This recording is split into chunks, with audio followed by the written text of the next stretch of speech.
E se o nível do mar subisse 100 metros? O mundo que conhecemos deixaria de existir. No começo, tudo pareceria distante. Um boato ecoando entre cientistas e manchetes que ninguém realmente lê. Mas os sinais estariam por toda parte. As praias começariam a desaparecer. Ondas invadiriam calçadas que antes pareciam seguras. Em Veneza, o alarme soaria todos os dias. Em Nova York, o mar lambendo os degraus do metrô deixaria de ser um evento raro. Vilarejos inteiros acordariam sob a água. No Rio de Janeiro, a areia de Copacabana seria tragada pelas ondas. Mas ninguém saberia a dimensão exata, não. Até que fosse tarde demais. Porque 100 metros não é uma simples enchente, não é uma maré alta, não é um desastre isolado. É o planeta inteiro se reorganizando. É o mar engolindo civilizações. É o mapa mundial sendo reescrito em tempo real. As primeiras semanas seriam de caos. Os países tentariam conter o avanço com muros, diques, bombas de drenagem. A engenharia tentaria vencer o oceano, como sempre fez. Mas não há concreto que segure o mundo derretendo. O gelo da Groenlândia já teria desaparecido. A Antártica, partida em pedaços, soltaria seus últimos blocos gigantescos, como se fossem dentes de um gigante milenar caindo no mar. A água subiria rápido. Milhões correriam. Não haveria tempo para organizar nada. Cidades litorâneas sumiriam. Londres afundaria com Thames atravessando os bairros como um rio sem limites. Miami desapareceria em questão de dias. Xangai, Bangkok, Lagos, Amsterdã, Nova York, Barcelona, Buenos Aires. A lista cresce sem parar. No Brasil, Recife seria um dos primeiros a sumir. Salvador perderia o Pelourinho. O Rio veria o Pão de Açúcar se tornar uma ilha isolada. E o Cristo Redentor, se sobrevivesse, seria um farol para helicópteros de resgate. O pânico se espalharia por ondas. Primeiro viria o êxodo. Bilhões de pessoas abandonando suas casas. 1 bilhão de refugiados só na Ásia. Milhões fugindo da costa leste dos Estados Unidos. No Brasil, o litoral inteiro deixaria de existir como conhecemos. As cidades se moveriam para o interior. Brasília se tornaria uma metrópole portuária. Goiânia, um novo centro costeiro. A região amazônica se tornaria o último grande espaço habitável e úmido em equilíbrio. Mas por pouco tempo, a segunda onda seria a crise alimentar. As zonas de cultivo próximas do mar seriam destruídas. O solo salinizado, inutilizado, o arroz da Ásia, as frutas tropicais da América, os grãos da África, tudo perdido. O mundo dependeria de regiões altas para produzir alimentos. Mas essas regiões também estariam sobrecarregadas, com novos habitantes, infraestrutura colapsada e clima instável. As colheitas falhariam. A fome chegaria em semanas. A terceira onda seria política. Fronteiras colapsariam. Países inteiros deixariam de existir. As Ilhas Maldivas sumiriam completamente. O Japão perderia boa parte de seu território. A Holanda deixaria de existir no mapa. O Egito veria o delta do Nilo se transformar em oceano. O Vietnã se dissolveria na água. Guerras eclodiriam por terra seca.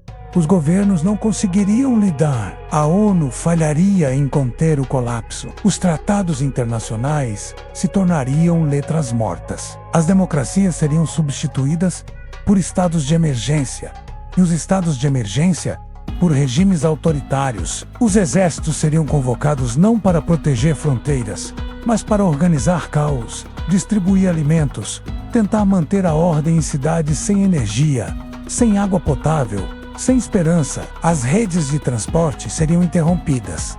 Os navios se tornariam abrigos flutuantes. Aviões deixariam de voar com frequência por falta de combustível e organização. As grandes corporações sumiriam. O mercado financeiro ruiria. O conceito de economia se tornaria irrelevante diante do instinto de sobrevivência. A natureza reagiria como pode. Animais marinhos invadiriam territórios humanos. Tubarões em ruas alagadas. Golfinhos cruzando avenidas submersas. Crocodilos voltando a dominar regiões do Sudeste Asiático. A pesca, um dos últimos recursos de alimentação em algumas regiões, seria dizimada. Mas mesmo diante de tudo isso, o ser humano resistiria. Com o tempo, vilas seriam construídas nas montanhas, casas reaproveitadas em lugares antes esquecidos. A Cordilheira dos Andes se tornaria uma das regiões mais densamente povoadas do planeta. Os Andes peruanos se tornariam centros agrícolas. A Bolívia, antes ignorada no xadrez geopolítico, se tornaria um novo eixo. Vídeos antigos de pessoas caminhando por calçadões à beira-mar seriam exibidos como relíquias de um tempo impossível. A música mudaria, o cinema mudaria, a literatura mergulharia em histórias de antes da água. A arte seria moldada pela perda e surgiria uma nova ordem mundial. Talvez não política, talvez não organizada, mas humana. As pessoas se reagrupariam em comunidades de ajuda mútua. A sobrevivência deixaria de ser individual.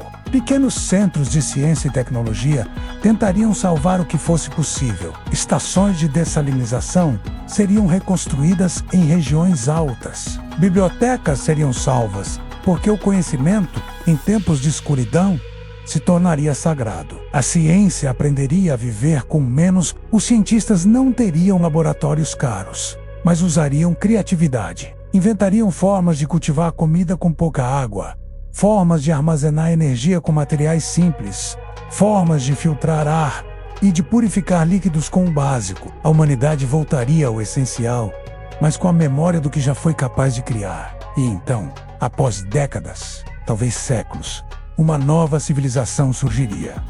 Filhos de um mundo inundado, netos de um colapso climático, bisnetos da soberba, um povo que lembraria o que aconteceu como se fosse um mito, uma fábula contada por sobreviventes. E ali, nas montanhas, nos planaltos, nos abrigos elevados, começaria uma nova história. Não haveria mais cidades como conhecíamos, não haveria países com seus formatos antigos, mas haveria vida, haveria adaptação, haveria reinvenção. Porque no fim, mesmo depois de o nível do mar subir 100 metros, o que ficaria não seria apenas destruição, ficaria o aviso de que a natureza pode esperar, mas não para sempre.